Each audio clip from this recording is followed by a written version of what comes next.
देखिए भैया, ग्राम सभा भोजापुर प्रधान पद के उम्मीदवार महिला प्रत्याशी शिक्षित जुझारू कर्मठ हेमा सिंह पत्नी आशुतोष कुमार सिंह को भारी से भारी मतों से विजयी बनाने का कृपा करें। धन्यवाद। आशु सिंह जिंदाबाद, जिंदाबाद, जिंदाबाद। हेमा सिंह जिंदाबाद, जिंदाबाद, जिंदाबाद। जिंदाबाद,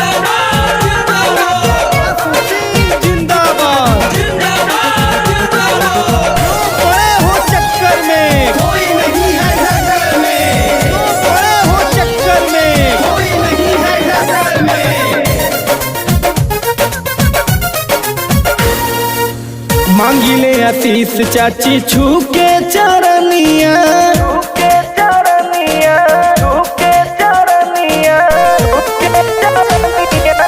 मांगिले आशीष चाची छू के चरनिया, दे दिया अपन दुलार।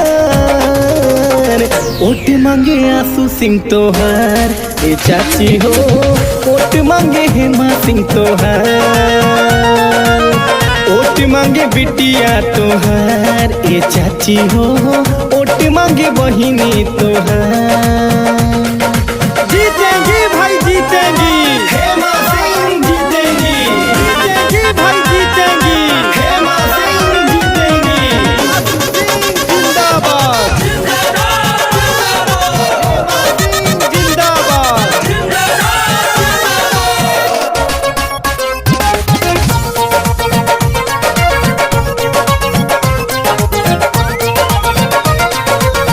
दोसरा से होई नहीं कौनो सुधार हो, ओट मांगे हेमा सिंह बिटिया तोहार हो, ओट मांगे हेमा सिंह बिटिया तोहार हो। आशुतोष हेमा भाभी आईली दुआर हो, अर्जी करीले अर्जी कलो स्वीकार हो। जियारा जुड़ाई तोहर तोहरे बालकवा, मनवा हो जाई गुलजार। ओट मांगे आशु सिंह तोहार ए चाची हो, ओट मांगे हेमा सिंह तोहार, ओट मांगे बिटिया तोहार ए चाची हो, ओट मांगे बहिनी तोहार। जो इनसे टकराएगा चूर चूर हो जाएगा, इनसे टकराएगा चूर चूर हो जाएगा। जिंदाबाद,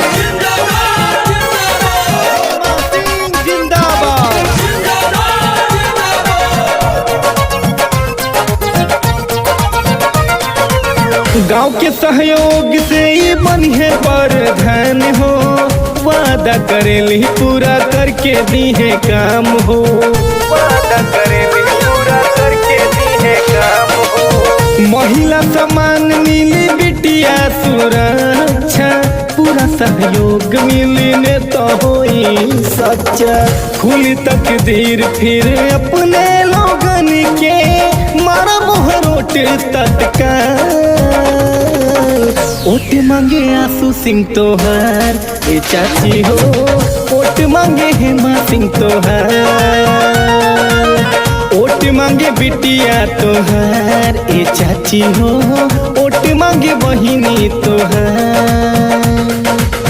आपके भरोसे हमारी पहचान होंगे, आपके भरोसे हमारी पहचान होंगे, आपके सपने ही हमारे अरमान होंगे। वादा है सबसे ना झुकेंगे ना आपको झुकने देंगे, गांव के विकास के लिए ही अपना हर सुबह हर शाम होंगे। आशु सिंह जिंदाबाद, जिंदाबाद, जिंदाबाद, जिंदाबाद। ग्राम सभा भोजापुर के होई कैंडिडेट हो, कर्मठ जुझारू ईमानदार होई नेक हो, कर्मठ जुझारू ईमानदार होई नेक हो। पूरा ग्रामवासी दीपक वर्मा जी सहयोग में, कहे छोटू पांडे के हुटी की न विरोध में। बालीपुर लालापुर कीरी बजरिया, रतनपुरा होला प्रचार। ओट मांगे आशु सिंह तोहार ए चाची हो, ओट मांगे हेमा सिंह तोहार, ओट मांगे बिटिया तोहार ए चाची हो, ओट मांगे बहिनी तोहार।